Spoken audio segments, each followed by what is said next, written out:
YTN 라디오 김우성의 생생경제.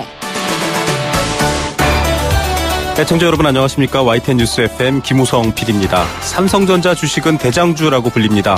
한국 주식시장 코스피에서 가장 비싼 주식이기도 합니다. 그 회사의 여러 이미지가 더해져서 황제주라고도 불렸는데요. 그런데 이 주식의 액면 분할이 갑작스럽게 결정됐습니다. 주주이익 가치 제고가 주된 배경이라고 하는데요. 황제주가 아니라 이제 많은 국민들도 이익을 얻을 수 있도록 국민주가 되겠다라는 취지입니다. 어떤 상황인지 전문가의 분석 전해드립니다. 돈을 버는 게 아니라 빚을 벌고 있다. 최근 청년들의 자주 섞인 이야기입니다. 자녀는 학자금 대출, 부모는 주택담보대출, 이렇게 온 가족이 부채와 소득 부족에 시달리다 보니 정작 청년층의 대출 부담, 다른 연령의 2배 이상 커지고 있는 상황입니다. 대학생 등 취약계층은 고금리업체로까지 내몰리고 있다고 하는데요. 가족 전체가 가난한데 청년은 더 가난해지는 상황입니다. 문제의 본질적인 원인이 뭔지, 해법이 무엇인지 관련 문제 해결에 앞장서고 있는 전문가 이야기 들어봅니다. 뉴스 경제 수업, 오늘은 미국 국채의 장기적인 상승세와 국제 무역 환경 변화 이야기 서울여대 홍영만 교수에게 들어봅니다. 2018년 2월 1일 목요일 김우성의 생생경제, 지금 듣고 계신 여러분과 함께합니다.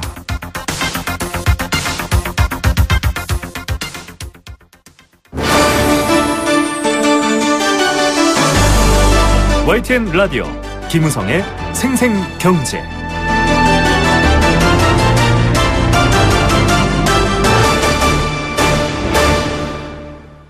네, 첫 번째 생생 인터뷰입니다. 50대 1. 액면 분할을 결정한 삼성전자 주가가 이틀째 상승세를 타고 있습니다. 어제만 해도 굉장히 많은 시가총액이 불어나는 그런 현상까지 있었는데요. 거래 대금도 장 시작 직후 3천억 원을 돌파하는 등 상승세가 거셉니다. 삼성전자가 이런 결정을 내린 배경, 공식적으로는 주주가치 제고를 위한 목적이다라고 말을 하고 있습니다. 또 다른 여러 가지 궁금증도 나오고 있는 상황인데요. 이 삼성전자 가장 비싼 주식, 이 주식의 액면 분할 어떤 효과가 있는지, 또 정확한 목적이 무엇인지 자세한 내용 알아보도록 하겠습니다. 자본시장연구원의 김감래 연구위원 전화 연결합니다. 위원님 안녕하십니까? 안녕하세요. 예, 증권 거래나 주식 투자를 하시는 분들도 모르시는 분들이 있더라고요. 액면 분할이 무엇인지, 왜 하는지 좀 모르시는 분들이 있던데 어떤 건가요? 액면 분할이란 그 해당 기업의 본질적인 가치나 자본금 등에는 변화가 없이요. 네. 발행 주식수, 즉 유통 주식수를 늘리는 주식의 액면 금액을 분할하는 절차입니다. 네. 근데 이 액면 분할 용어는요, 사실 실무적인 용어이고요. 네. 법적으로는 네네. 주식 분할이 보다 정확한 표현입니다.만 네. 언론에서 액면 분할을 쓰고 있어서 저도 액면 분할이라고 하겠습니다. 네, 주식 분할이 더 정확한 법적인 공식적 표현이고, 액면 분할, 액면가가 5,000원으로 발행됐는데 그걸 50분의 1로 줄이겠다, 이런 내용이 설명이 되고 있죠. 이번 결정 배경에 주주가치 제고 얘기가 나오고는 있습니다. 여러 가지 상황이 있다, 이재용 부회장의 의중이다, 이런 말까지 나오고도 있는데, 과연 이 액면 분할의 배경, 위원님께서는 어떻게 분석하십니까? 먼저 이 주주가치 제고라는 표현은 적절하지가 않습니다. 네네. 왜냐하면요, 네. 삼성전자가 배당금을 늘렸다, 이건 주주가치 제고가 맞습니다. 네. 그다음에 향후 기업 지배구조에 어떤 구체적 개선이 있다, 네. 이거는 주주가치 제고가 맞아요. 네. 왜? 기업 가치의 변화가 있기 때문인데요. 네네. 기업 가치 변화 없이 아까도 말씀드렸지만 주식을 쪼개서 네. 유통 주식수를 늘리면 주주가치의 제고는 그 자체로 없는 겁니다. 네. 그러니까 이건 이런 거죠. 향후 주가가 오르면 결론적으로 네. 기업 가치가 상승되니까 주주가치 제고가 있을 수 있지만, 네. 만약에 지금 현재가 고점이고 주가가 하락하면요, 새롭게 삼성전자 주식을 취득한 개인 투자자는 기존 기관 투자자들 물량 떠넘기기에 그냥 피해자가 되는 거거든요. 네. 근데 요번에 이제 그 삼성전자 입장에서 보면은 굉장히 좀 제가 보기엔 전략적으로 잘한 선택이에요. 네네. 첫 번째가 삼성전자 주식 유동성 확보 및 이 액면가 저가 착시 현상이 나오니까, 네. 국민주로서의 이미지가 좀 개선될 수 있고, 그렇죠. 네. 또 우리 경험상으로 보면은 이제 아모레 퍼시픽 등에 보면 네네. 단기적입니다. 주가 비용도 가능하고요. 네. 그다음에 개인 투자자로 지분 분산이 되는 거는 이제 네네. 명약 관화해진 것 같아요. 네. 그때 굉장히 큰, 좀 알려지지 않은 두 가지 효과가 있습니다. 네. 첫 번째가 이제 저희가 이제 제도가 자사주 마법 등 금지한다 이래서요. 그렇죠. 상장 기업들이 지금 외국에 비해서 경영권 방어단이 많지가 않아요. 네. 이런 측면에 있어가지고 지분이 분산되고 기관 투자자들이 집단화돼서 행동할 가능성이 적어지면 기업 경영권 방어에 굉장히 M&A의 그 방어에 유리하고요. 네. 또 하나가 국내외적으로 지금 스튜어디시 코드 등을 통해서 기관 투자자들이 의사결정을 이제 집단화하려고 하거든요. 네. 그러면 아예 이런 경우에 차체 개인 투자자 비중을 그냥 늘려버리면 네. 그러한 집단화 그 효과도 굉장히 희석화되는 것이죠. 네. 이게 사실은 여러 가지 지배구조 이야기 때도 나왔던 얘기입니다. 또 이 경영권 방어 얘기도 그때 주주가치 제고 얘기 때도 엘리엇 관련 뉴스에서도 나왔었던 부분인데 그런 부분들이 효과가 있다. 그런데 어제 물론 뭐 앞서 아모레 같은 경우처럼 이런 이 시가가 높은 주식을 액면 분할했을 때 효과가 오래 가진 않는다라고 했는데 어제만 해도요. 네네. 시총이 28조 원이 늘었습니다. 이거 많은 분들이 사실 이렇게 해서 삼성전자 주식이 몸집 불리기 되는 거 아니냐 이렇게 보는데 그렇게 볼 근거는 좀 부족한가요? 일단은 저희 경험상으로나 기존에 있던 그 학술 페이퍼들 네네네. 그 빅데이터를 가지고 분석을 한 걸 보면요. 네. 단기적으로는 분명히 제가 말씀드린 그렇죠. 그 저가 착시 현상 때문에 그리고 또 이런 경우도 있습니다. 지금 250만 원 미만으로 투자해야 되는 그 투자자들이 있거든요. 네네. 그러니까 즉 최저 투자 금액이 이제 낮아지는 거예요. 네네. 그런 측면에 있어서는 일반 투자자 참여가 증가하고 네. 수요가 증가하니 주가가 단기적으로 오를 수 있는데 네. 다시 말씀드리지만 핵심은요. 지금 네. 삼성전자의 주가를 향배를 가늠하는 거는 전문 투자자, 국내외 기관 투자자거든요. 네, 그렇죠. 이 사람들은 기업의 그 펀더멘털을 봅니다. 그러니까 장기적으로는 이러한 그 개인 투자자들이 막 참여한 그런 기대감 때문에 네. 더 경영진이 더 열심히 하고 분발해가지고 지배구조도 개선하고 네네. 이런 붐업 속에서 기업 가치가 상승하면은 그거는 장기적인 상승을 이끌 수 있는 건데 네. 그렇다고 하기에는 지금 그러한 것은 앞으로 저희가 두고 볼 문제이지 네. 예측할 수 있는 문제는 절대 아니라는 것이죠. 예, 사실 그건 뭐 정말 결과가 말해줘야 될 일이다라는 생각도 듭니다. 일단 이렇게 뭐 여러 가지 경영권 방어 측면에서의 변화도 말씀해 주셨고 또 개인 투자자가 지금 늘고 있다. 뭐 황제주가 아니라 국민주가 된다라는 표현에서도 드러나고 있긴 한데 어떻습니까? 개인 투자자가 많아질 때 또 다른 효과나 영향 같은 것들도 고려해 볼 부분들이 있을까요? 일단은 개인 투자자들이요. 지금 현재 네. 단기 투자 성향의 개인 투자자들. 그러니까 지금 들어오는 수요 중에 일부는 이렇습니다. 네. 액면 분할되면 네. 개인 투자자가 많아질 거니까 지금 이제 선취매하자. 네. 이런 생각을 가지고 단기로 투자하는 사람들 많거든요. 그렇죠. 그러면 문제는 삼성전자가 우리 국내 주식 시장에서 차지하는 비중을 생각하면요. 네. 개인 단기 투자 성향이 많으면 주가가 출렁거림이 더 커지는데 네. 삼성전자가 출렁이면 우리 종합 주가지수가 출렁거려요. 그렇죠. 어제도 종합 주가지수까지 변했거든요. 그러니까요. 네. 그래서 이미 근데 발표는 된 거니까 네. 삼성전자 입장에서는 국민주로서 좋다 이겁니다. 네네. 다만 장기 성향의 개인 투자자 유치에 힘을 써야 되고요. 네. 이러기 위해서는 그 주주 친화 정책에 대한 노력을 더 많이 해야 되는 것이죠. 네. 결국은 앞서 기관 외국인 투자자들이 보는 것은 펀더멘탈이다. 기업의 근본적인 성장력과 힘이다라는 지적을 해주셨는데 그 연장선상에서 이제 얘기가 계속돼야 될 것 같습니다. 지금 사실 실적은 최대예요. 네. 자사주 매입 소각 또 배당 확대 이런 얘기들 계속 나오고 있는데 네네. 뭐 현재 내부 상황 여러 가지 경영 지배구조 상황을 보면 더 이상 보여줄 게 있나 이런 말도 있다고 하는데 네네. 어떻게 평가해야 될까요? 일단 그 점을 이제 설명하기 위해서는 액면 분할 관련해서는요. 네네. 왜 액면가를 100원으로 아까 말씀드렸죠. 50분의 1로 했느냐예요. 네네. 그건 어떤 의미냐면요. 네.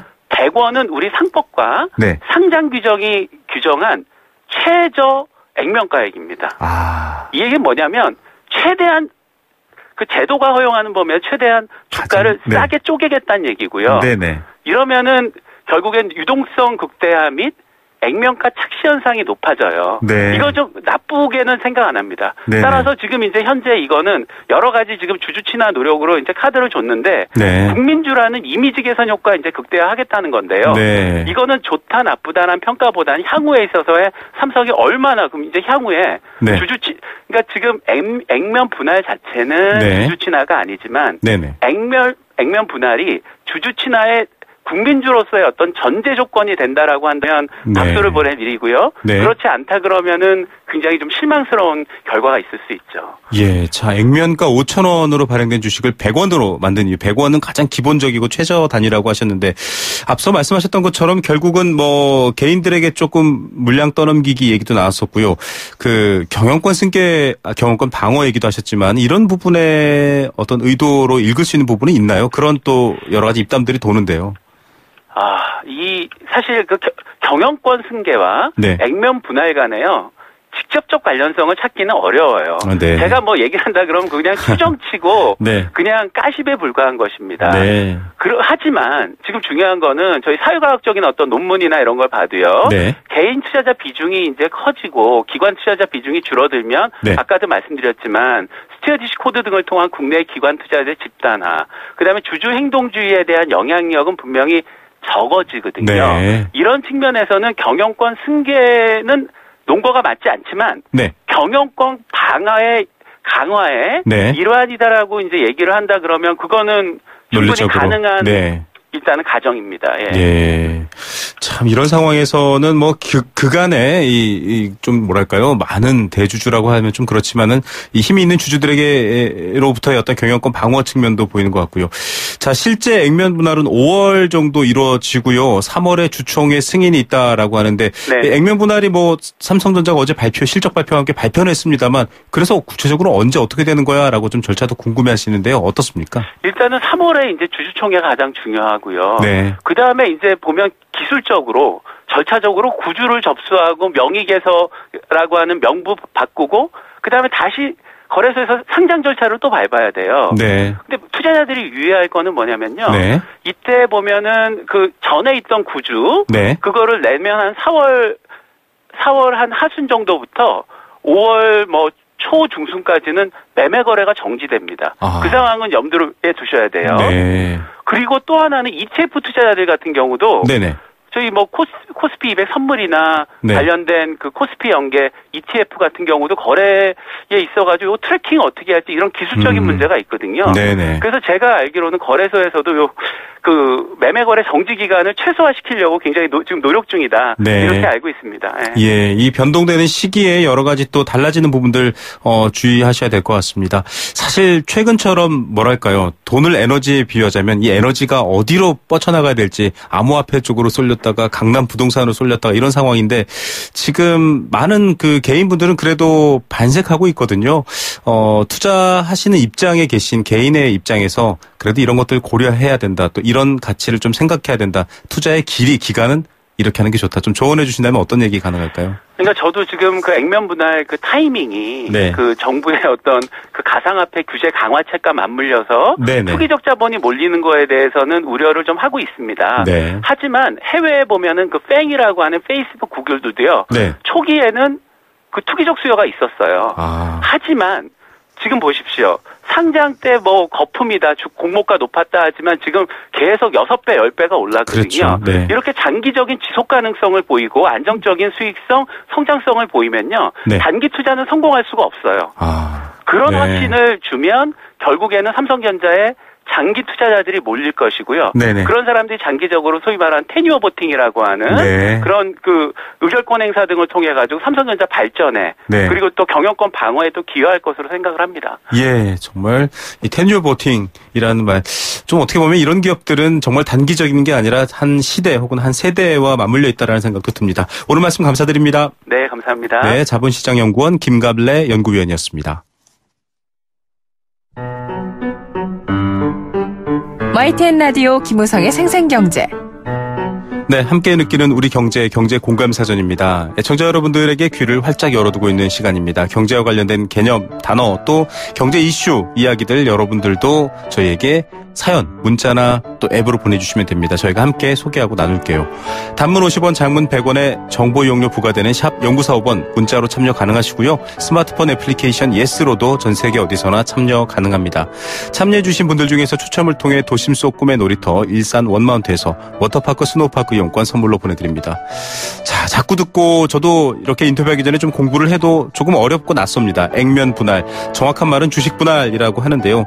이 주식의 액면 시간가액을 일정한 비율로 나누면서 주식 수를 증가시키는 일입니다. 똑같은데 숫자만 늘리는 거죠. 요리에 비유하자면요. 크게 4덩어리 낸 걸 다시 잘게 16덩어리를 낸다. 이런 느낌처럼 바로 바뀌는 부분입니다. 5,000원짜리 한 주를 둘러 나누면 2,500원짜리 2주. 지금 삼성전자 같은 경우는 100원으로 50분의 1로 나눈다라고 하죠. 이 액면 분할, 일반적으로 어떤 주식시장의 가격이 과도하게 높게 형성되어 있거나 주식 거래 자체가 부진하거나 덩어리가 커서 거래가 어려운 경우에 행해지기도 합니다. 그런데 앞서 인터뷰 나온 것처럼 여러 가지 또 심리적 효과, 국민적인 인식 변화들도 있는 거고요. 소액 투자자들에게는 확실히 기회가 될 수 있지만 단기적인 이익을 취하기에는 또 지나치게 좀 주식 자체, 이 종목 자체의 성격이 다르다 이런 얘기도 나오고 있습니다. 또 적대적 M&A에 대항할 수 있는 기업주의 경영권 방어 수단으로도 일조할 수 있다 이런 얘기도 나오고 있습니다. 자, 관심 속에 있는 삼성전자 액면 분할 여러분들은 어떻게 생각하십니까?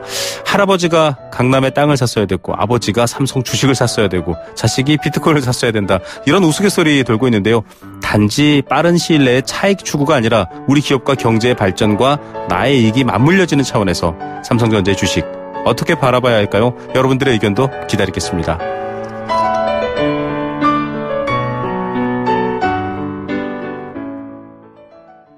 네, 생생경제 일부 포스코와 함께했습니다. 캠페인 2개 듣고요. 이 시각 주요 경제 뉴스들 정리해드리겠습니다.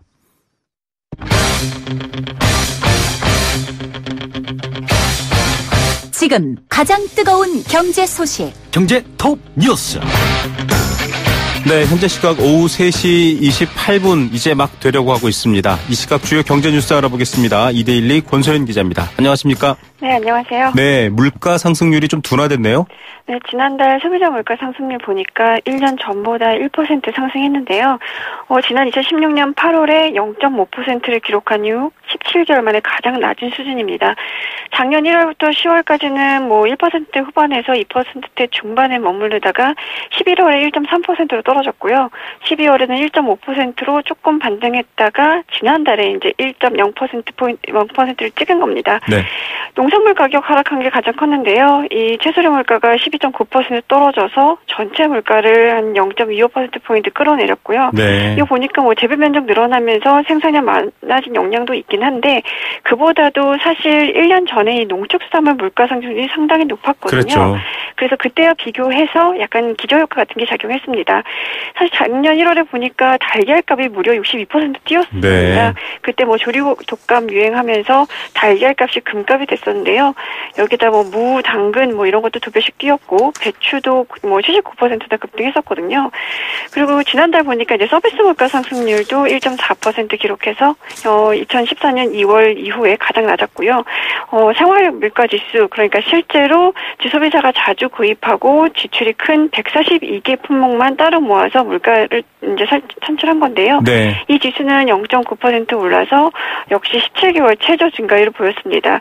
특히 식품 상승률이 0.4%를 기록해서 40개월 최저를 기록했는데 네. 일단 이렇게 밥상 물가는 좀 안정이 되긴 했지만 국제 유가 들썩이고 있잖아요. 네. 여기에다가 최저임금 인상이라든가 원화 강세 같은 게 아직 반영이 안 된 그렇죠. 상태인데요. 여기다가 이제 최근에 한파 때문에 2월 농산물 물가 좀 불안해질 수 있다 이런 얘기도 나오고 이달에 이제 또 설 명절도 있잖아요. 네. 그래서 아마 2월 물가는 좀 지켜봐야 될 것 같습니다. 맞습니다. 작년 내내 물가 비상 인터뷰했던 기억이 나는데요. 그것 대비해서 올해는 또 많이 좀 덜 오르고 있는 거네요. 수출은 어떻습니까? 상당히 잘 됐다고요? 네, 1월 수출에 보니까 492억 1000만 달러 기록했는데요. 네. 작년 같은 달에 비해서 22.2% 증가한 겁니다. 역대 1월 수출만 비교해보면 최대치고요. 지난해 12월 수출 증가율이 8.9%였는데 이보다도 증가폭이 확대된 겁니다. 이 두 자릿수 증가를 기록한 게 작년 9월 이후 4개월 만에 처음인데요. 네. 지난해 사상 최대 수출을 기록한 데 이어서 올해에도 1월부터 이렇게 호조를 보이니까 올해도 전반적으로 수출 잘 되지 않겠냐 이런 기대감이 좀 커지는 모습입니다. 보니까 역시 반도체가 효자노릇을 톡톡히 했는데요. 네. 반도체 한 품목만 96억 9천만 달러 수출했습니다. 1년 전에 비해서 53% 증가한 건데요. 네. 여기에 더해서 이제 일반 기계라든가 석유화학, 컴퓨터 이렇게 해서 전체 13개 주력 품목 중에서 9개 품목의 수출이 늘었습니다. 지역별로 보면 최대 시장인 중국에 133억 9천만 달러 수출해서 25% 늘었는데요. 사실 우리가 사드 보복 이래서 좀 우려가 컸잖아요. 네. 그런데 중국에 대한 수출은 6개월 연속 증가세를 이어갔고요. 미국도 역대 1월 수출액만 봤을 때 최대치를 기록했습니다. 미국 수출도 사실 12월에 7% 정도 감소해서 좀 걱정이 있었는데 1월에 다시 4.8% 증가해서 이제 반등했고요. 1월 수입을 보니까 454억 9천만 달러, 뭐 20.9% 증가했는데 그래서 무역 수지는 37억 2천만 달러 흑자를 기록했습니다. 이 벌써 72개월 연속 흑자를 이어오고 있는 건데요. 네. 일단 전반적으로 수출 잘 되니까 좋긴 한데 뭐 지금 보호 무역주의 뭐 이거 전반적으로 강화되고 있잖아요. 네네. 여기다 미국 같은 이제 주요국이 금리 인상에 나섰고 환율 변동성도 요새 좀 큰 상황입니다. 이런 게 다 리스크 요인으로 꼽힐 수 있는데요. 거기다가 이제 반도체 호황 이거 언제까지 이어질지 모르니까 그런 부분은 좀 우려스럽긴 합니다. 예, 저희가 어제 또 자전거래 이야기로 강남 집값을 좀 봤는데 상승세 좀 주춤하다고요? 네, 재건축 연합 확대할 수 있다. 뭐 재건축 초과이익 환수금 최대 8억 4천만 원 나온다. 네. 뭐 이러면서 정부가 좀 엄포를 놨잖아요. 그렇죠. 그러면서 집값 강남 집값이 특히 상승세가 좀 둔화되는 모습인데요. 오늘 한국감정원이 낸 자료를 보니까 1월 다섯째 주 서울 주간 아파트값은 0.31% 올랐습니다. 이게 전주에 0.38% 올랐으니까 이거에 비하면 상승폭이 일단 둔화가 된 거고요. 가장 큰 폭으로 오른 구 그동안에 주로 이제 강남 3구였는데 네. 이번에는 용산구가 1위를 했습니다. 네. 여기가 사실 국제 업무지구 재추진 기대감도 좀 있었고 재개발에 대한 관심이 높아지면서 이제 뉴타운 예정 지역으로 투자들이 좀 몰렸거든요. 네네. 그러면서 한 주간 0.83% 뛰었습니다. 그 뒤로는 이제 서초구, 강동구가 0.6%대 상승률 보여서 2, 3위 기록했고요. 그 뒤로는 이제 성동구, 송파구, 광진구, 뭐 마포구, 강남구, 영등포구 뭐 이런 순서였습니다. 이 서울 자치구별로 지도를 좀 보니까 용산이 제일 시뻘겋게 나왔고요. 엄청나게 올랐군요. 제외하면 뭐 성동구, 광진구 이런 데가 빨간색이었는데요. 네네. 일단 성동구, 광진구 이런 데는 뭐 역세권 그리고 이제 한강변 선호단지 뭐 이런 데 중심으로 좀 상승을 했고요. 강남, 송파, 양초구 이런 데는 뭐 재건축 부담금이나 뭐 안전진단 강화 이런 것 때문에 이 지금 재건축 사업이 약간 불확실한 상태잖아요. 네. 그래서 그런지 약간 좀 주춤한 데다가 최근에 이제 단기 급등했다는 피로감 이런 것도 좀 작용을 한 것 같습니다. 네. 서울에서 하락한 구는 없었고요. 금천구가 유일하게 보합을 기록했습니다. 서울 집값은 떨어지지 않는군요. 자, 전세 들어갈 때 제때 보증금을 받고 나올 수 있을까 걱정하는 것 때문에 그 반환 보증보험 많이 드는데 집주인 눈치를 좀 봤어야 됐거든요. 이제 볼 필요 없다고요? 네, 너무 대출을 많이 끼고 있는 집이라든가 뭐 집값 하락이 예상될 때 혹은 네. 이제 전세 기간이 끝났는데 세입자가 안 구해져서 제때 이사를 못 갈 것 같다. 이러면 이제 전세 보증금 관련 보험을 드는 경우가 많은데요. 그렇죠. 집주인이 보증금 반환을 거부하거나 집값 하락 등으로 보증금을 돌려받기 어려울 때 대신 보증금을 받을 수 있는 일종의 보험인 겁니다. 네. 이게 지금 서울보증보험의 전세금 보장 신용보험이라는 상품도 있고요. 네. 주택도시보증공사 그러니까 우리 허그라고 부르는데 네네. 여기에서 전세보증금, 반환보증 이런 걸 가입해도 됩니다. 서울보증보험의 경우에는 작년 6월부터 이 집주인의 사전 동의 없어도 가입이 가능해졌거든요. 네. 뭐 임대차 계약서 이런 걸 통해서 이제 집주인의 개인정보 등을 이제 직접 처리하는 방식으로 좀 바꿨습니다. 네. 그리고 허그 같은 경우에 이제 전세 계약에 대한 집주의 확인 절차가 기존엔 필요했었는데요. 네네. 이제는 보증 가입 이후에 허그가 이 전세금 채권을 양도받도록 해가지고 임대인 동의 여부와 무관하게 보증 가입이 가능해집니다. 이게 오늘부터 이제 그렇게 되는 건데요. 네. 그리고 또 몇 가지 이제 개선되는 부분도 있습니다. 이게 가입까지 걸리는 기간이 보통 이제 열흘이었는데 네. 이제는 하루 정도로 대폭 줄어들고요. 보증 가입 대상 보증금 한도도 이제 수도권은 5억 원이었는데 7억 원 늘어나고 지방은 4억 원에서 5억 원으로 높아집니다. 그리고 그동안에 뭐 저소득, 신혼부부, 다자녀 가구 뭐 이런 층에 대해서는 보증료를 30% 할인해 줬는데요. 오늘부터 40%로 할인율을 확대해 주기로 했습니다. 네, 전세 구하거나 전세 사시는 분들 꼭 참고하시기 바랍니다. 자, 우리은행 채용비리 이거 보고도 정말 참 많은 분들이 혀를 찾는데 여기만 있었던 게 아니라 은행권 전체가 지금 난리네요. 네, 뭐 얼마 전에도 공공기관 채용비리 100태 뭐 이런 걸 전해드렸었는데요. 네. 민간 영역의 은행권에도 뭐 이런 게 비일비재했습니다. 우리은행 채용비리는 사실 작년에 터져서 은행장이 책임지고 사임했었잖아요. 네. 어제 금융감독원이 뭐 국민은행, 하나은행, 광주, 부산, 대구은행에서 채용비리 의혹이 있다.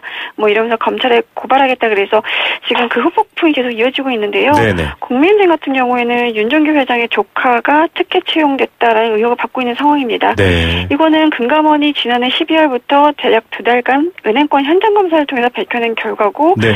뭐 여기에 대해서 약간 왈가왈부하니까 최용식 금감원장이 이제 이 채용 비리 의혹이 상당히 정확하다 이러면서 좀 자신감을 드러내기도 네. 했습니다.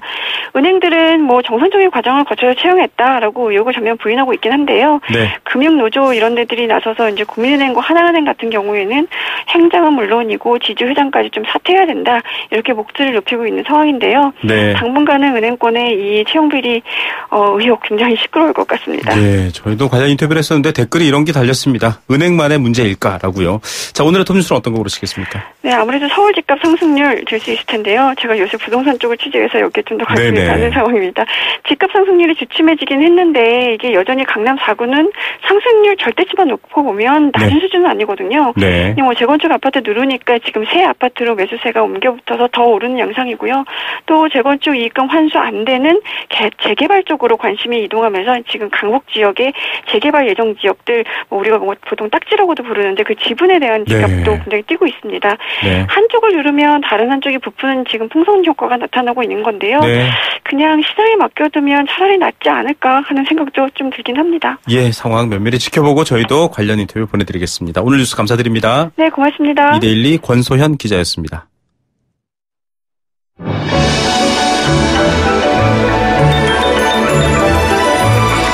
오늘의 경제를 들여다보는 시원한 창. YTN 라디오 김호성의 생생경제 생생인터뷰. 네, 두 번째 생생 인터뷰입니다. 요즘 빚 없는 분 안 계시죠? 아버지는 집을 구하느라 빚을 지고 자식은 대학을 다니느라 빚을 집니다. 어머니는 또 현금보다는 신용카드로 장을 보며 일종의 빚을 집니다. 여느 집이나 별반 다르지 않을 풍경이지만 왜 이렇게 도무지 빚을 내지 않으면 아무것도 할 수 없는 상황일까 이런 생각도 종종 듭니다. 문제는 지금이 아니라 이런 식의 부채가 계속되고 또 광범위하게 커진다라는 건데요. 부채가 개선되지 않는다. 한간에는 대출 노예라는 말까지 생길 정도로 상황은 암울합니다. 특히 청년 세대들의 부채 점점 문제가 또 위기가 심각해지고 있는 상황입니다. 본질이 뭔지 도대체 어떤 구조 속에서 이런 고통을 겪고 있는지 해법은 없는지까지 한번 살펴보겠습니다.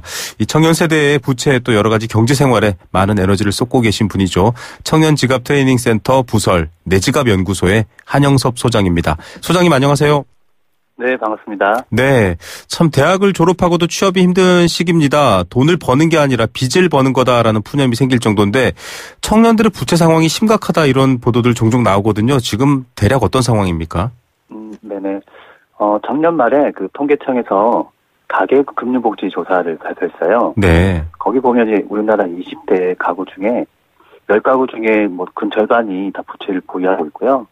30대로 넘어가면 10가구 중에 70%, 7가구가 다 부채를 보유하고 있어요. 네. 근데 그 금융부채 보유하고 있는 액수가 어떻게 되냐면, 네. 20대 같은 경우는 4,700만 원이나 돼요. 아. 그리고 30대는 8천만 원이나 되거든요. 네네. 상당히 많은 부채를 보유하고 있어요. 예, 부채의 양도 많지만 그 정도면은 이 사회 초년생들 혹은 취직이 안 된 분들이 이걸 월급으로는 언제 갚나 또 집은 언제 마련하나 이런 생각 드실 것 같은데 네, 청년들이어서 사실은 조금 더 그렇게 부채 상황이 어렵다 이렇게 봐야 되나요? 어떻습니까? 네네. 그리고 저희가 그 최근에 연구한 자료를 보니까 2010년도부터 2017년도까지 이제 금융 부채가 어떻게 좀 이제 발생이 되고 있는지 한번 조사를 한번 해봤어요. 네네. 그랬더니 한 7년 만에 20대 같은 경우는 놀라지 마십시오. 그 166%가 증가됐어요. 106%요. 빚이 네. 배 이상으로 늘었네요. 맞습니다. 전체적으로는 한 50% 정도 늘었는데 네. 20대만 유독 166%가 증가됐고요. 네네. 30대 같은 경우는 78%가 이제 다 증가됐어요. 네. 그렇게 보면 20대가 가지고 있는 이 부담이라고 하는 게 사실 엄청난 거라고 볼 수 있습니다. 예.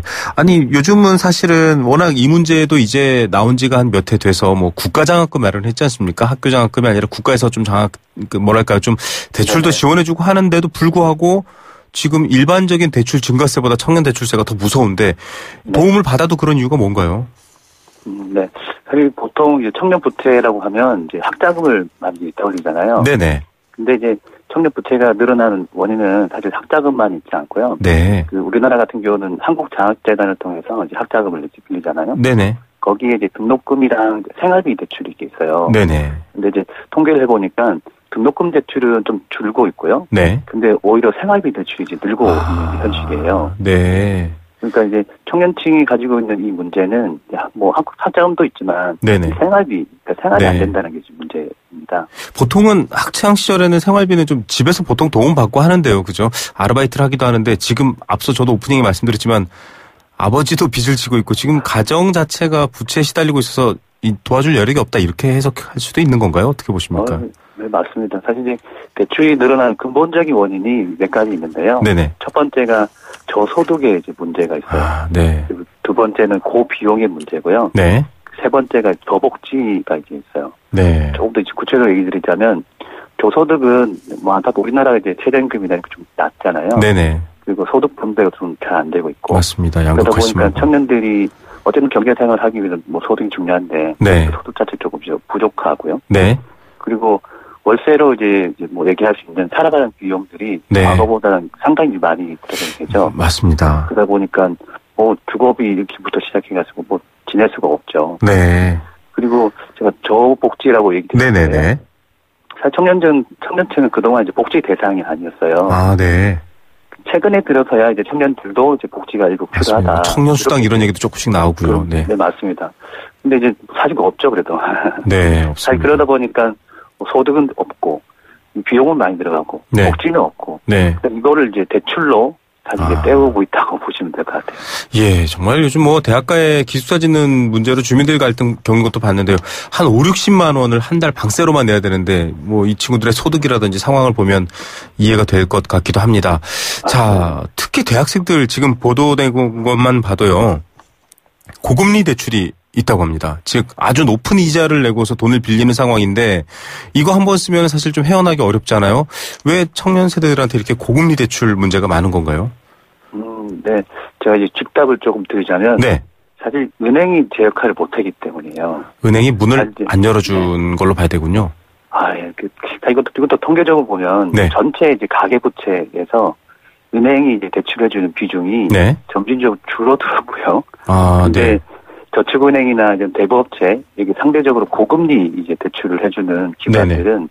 오히려 비중이 많이 늘고 있어요. 네. 그러니까 기존에 은행이 이제 수익성을 중심으로 사실 네. 운영이 되다 보니까 네네. 청년층한테는 이제 대출을 안 해주거나 혹은 더 오히려 더 높은 이자를 대출을 권해주는 거 생겨나고 네. 반대로 이제 저축은행이나 대부업체에서는 이게 좀 모분별한 대출을 네. 권해주게 되죠. 네. 그러다 보니까 청년들이 어디서 돈을 빌릴 데가 없는 거예요. 네네.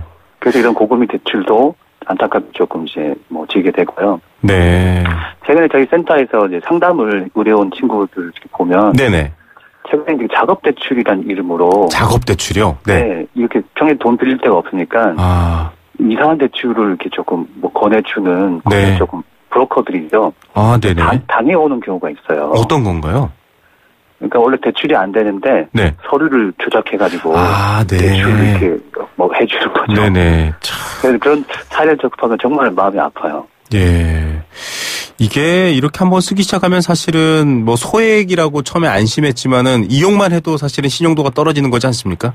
맞습니다. 네네. 네. 게다가 은행은 또 어떻게 보면 자기 몸 살리느라 이런 친구들에게는 아예 문을 안 열어주고 있기 때문에 악순환에 빠지는 겁니다. 이게 우리 모두의 문제인데 좀 시각을 봐야 될 것 같습니다. 당장 돈이 필요한 청년에게 참아라. 뭐 텐트에서 살아라 이럴 수도 없는 거고요. 최소한의 악순환에 빠지지 않으려면 좀 본인들 스스로의 자각도 필요할 것 같은데 보통 좀 소장님께서도 그런 일을 하고 계시니까요. 어떤 정보 또 어떤 이해를 좀 청년 세대들도 가져야 될까요? 네. 일단은 이제 금융 정보에 대해서 네. 좀 사실 좀 취약해요. 네. 이제 좀 금융을 비판적으로 보는 금융 소비자로서의 눈을 길러주는 게 굉장히 중요하거든요. 네네. 그러기 위해 최소한의 이제 금융 교육들은 이제 필요할 것 같아요. 네. 근데 이제 사실 그것보다 더 좀 근본적인 문제는 이런 이제 무분별 대출들이 네. 일어나고 있는 것 자체가 사실 문제잖아요. 네. 사실 금융 당국에서 이런 금융 피해를 줄이기 위한 그 사전 노력들이 훨씬 더 강도 높게 진행이 돼야 된다고 생각해요. 네. 근데 뭐 그렇다고 또 금융 뭐 정보만 믿고 있을 수는 없으니까. 네네. 우리 이제 뭐 청년층도 당하지 않으려면 네. 금융을 조금 올바른 시각으로 보는 것도 필요하다고 생각합니다. 맞습니다. 지금 모 개그맨이 stupid great 이 얘기하는 것만 지금 관심이 쏠려 있는데 좀 진짜 금융 생활에서 정말 stupid과 great이 뭔지 좀 가르쳐줘야 되지 않나 이런 안타까움이 있고요. 센터에서도 좀 그런 것들 많이 얘기해 주시고 있나요? 아까 작업 때 줄 피해 입고 온 분들 이런 분들도 만난다고 하셨는데 좀 얘기들 많이 전하시고 있나요? 네. 저희는 이제 서울시나 네. 제가 광주나 다른 네. 지자체들과 함께 네네. 어쨌든 청년 부채 문제가 계속적으로 이제 줄어들지 않고 악성화되어 있다 보니까 네. 상담이나 교육을 통해서 좀 구체적 문제를 해소하려고 지금 얘기를 하고 있어요. 네. 아직은 저희 센터가 작은 조직이라 네. 전국을 상대로 하지는 못하겠지만 네. 조금씩 이런 부분들을 알려나고 있습니다. 예. 그래도 중앙일간지에서도 또 이 한영섭 소장 인터뷰를 근거로 이런 기사가 나오는 만큼 좀 많이 필요할 것 같은데 앞서 소득과 저복지에 문제가 있다라고 얘기를 해주셨는데 좀 그 부분으로 봐야 될 것 같습니다. 개인들이 똘똘하게 알고서 문제 제기를 하는 것도 중요한데 대비라는 것도 중요한데 결국 이거는 그분들이 대출을 많이 내서 생긴 문제가 아니라 구조적인 문제가 있기 때문에 구조적 해결이 필요하지 않습니까? 맞습니다. 사회적으로 어떻게 좀 이거 풀어가야 됩니까? 네, 앞서 이제 얘기 드렸던 것처럼 소득의 문제와 네. 그 비용의 문제, 복지의 문제, 이게 종합적인 문제라고 보여져요. 네. 근데 이제 중앙정부에서도 일자리 정책들 이렇게 많이 만들려고 하는데, 네, 그렇죠. 일자리의 숫자를 늘리기보단 네. 질적인 부분들이 좀 담보가 된다고 생각합니다. 질적인 부분요? 네. 최근에 논쟁이 되고 있는 최저임금이라든지, 네. 사실 청년들 이렇게 살펴보면은 너무 돈이 없어요. 네네. 실제로 자산도 많이 형성하지 못하고 있고. 그렇죠. 신파일러라고 하죠. 네. 맞습니다. 그래서 이 자산이라도 좀 형성할 수 있게끔 네. 좀 도움을 주는 정책들이 조금 더 광범위하게 이루어지면 좋을 것 같고요. 네. 그리고 앞서 얘기드렸던 것처럼 고비용, 네. 대표적인 게 주거비. 맞습니다. 좀 전에 말씀 주셨던 것처럼 이 주거비를 어떻게 좀 낮춰줄 거냐. 네네. 근데 중앙정부에서도 이제 주거비를 낮추기 위해서 다양한 정책들을 펴고 있긴 하지만 네. 근본적 대책이 조금 더 나왔으면 좋겠어요. 예. 어쨌든 장기적으로 청년들이 어쨌든 우리나라에 살려면 주거 안정이 좀 반드시 필요한 부분 같아요. 예. 그리고 복지 관련된 부분들도 네. 조금 더 사회적으로 합의를 해서 좀 더 광범위하게 이루어지면 좋을 것 같습니다. 예. 청년은 그냥 땀 흘려 열심히 일하고 그때 고생하는 거야. 청년이니까 당연히 힘들지. 이런 얘기는 안 먹히고요. 지금 그들의 책임이 아닌 부분이 많기 때문에 그렇습니다. 그리고 앞서 일자리 질 얘기를 하셨는데 은행에 가서 저도 대출을 받으면 이를테면 좀 정규직이거나 장기간 고용이 보장돼 있으면은 낮은 금리로 대출을 많이 내주거든요. 근데 그렇지 않은 경우는 대출을 못 받으시더라고요. 역시 그런 차원에서도 좀 일자리 문제가 중요하다고 볼 수 있겠죠? 맞습니다. 네. 이게 역설적인 거죠. 네네. 오히려 이 불안정 노동에 시달리는 청년들이 훨씬 더 어려운 층인데 네. 이 부담을 더 높게 하니까 이게 은행이 제 역할을 하고 있는 건가 다시 한번 묻지 않을 수가 없어요. 맞습니다. 은행도 기업적인 영업 활동을 하는 건 맞는데요. 이렇게 어떻게 보면 소비자의 여러 상황들을 외면해도 될까라는 안타까움도 있고요. 또 여기에 영향을 주는 정부의 역할까지 조금씩 변화가 있기라면 기대해 보겠습니다. 오늘 말씀 감사드립니다. 네, 고맙습니다. 네, 청년직업 트레이닝센터 부설 내직업연구소 한영섭 소장이었습니다.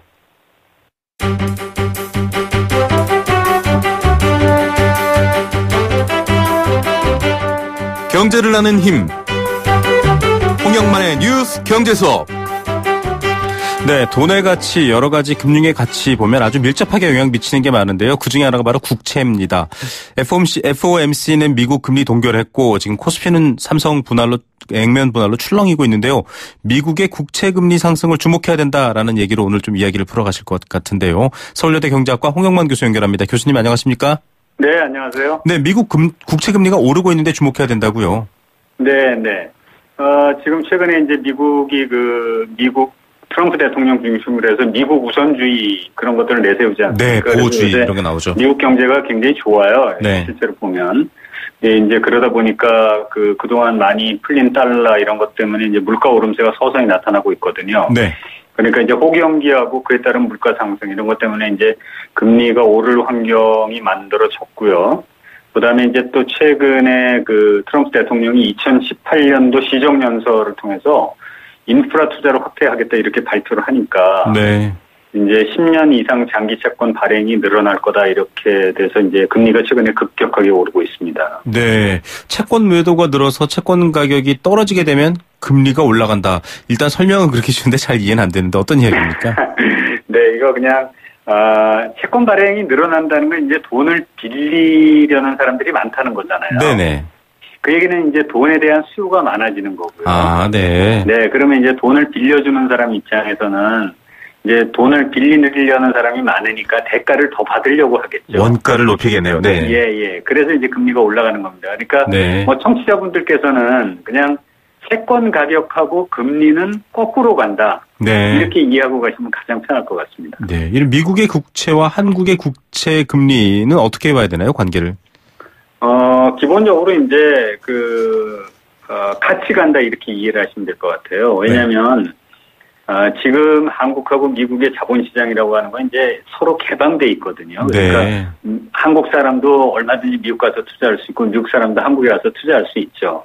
이렇게 되다 보니까 만약에 이제 미국의 금리가 오르게 되면 이제 우리나라의 뭐 삼성생명 같은 보험회사가 그런 미국의 싼 이제 미국의 채권을 사게 되겠죠. 네. 이제 그렇게 되면 한국에서 그 수요가 줄어드니까 한국의 국채 가격이 떨어져서 금리가 올라가는 이런 현상이 벌어집니다. 그래서 지금 최근에 1월 30일 현재로 이제 한미 양국의 10년 만기 국채 금리를 보면 한국이 2.75%, 네. 미국이 2.72%니까 거의 차이가 없어요. 예. 그러니까 이제 같이 가고 있다 이렇게 보는 게 맞을 것 같습니다. 예, 돈의 흐름이 좋아지고 돈이 더 활성화되면은 돈을 쓰려는 사람이 많아지고 이 채권과의 관계인데 지금 사실 2008년 글로벌 금융위기 이후에 양적 완화, 돈도 풀었고 금리도 최저 수준을 낮추고 이제 좀 좋아진다 싶어서 세계가 다시금 돈을 좀 줄이고 있는 상황인데 역시 이런 것들이 우리 통화당국도 입장을 같이 하고 있다 이렇게 봐야 될까요? 네, 그렇죠. 예.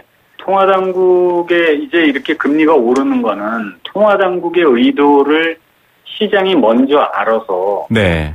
반영하고 있다 이렇게 해석할 수 있습니다. 아, 네. 네, 그래서 좀 더 구체적으로 말씀을 드리면 얼마 전에 그 다보스에서 세계 경제 포럼이 있지 않았습니까?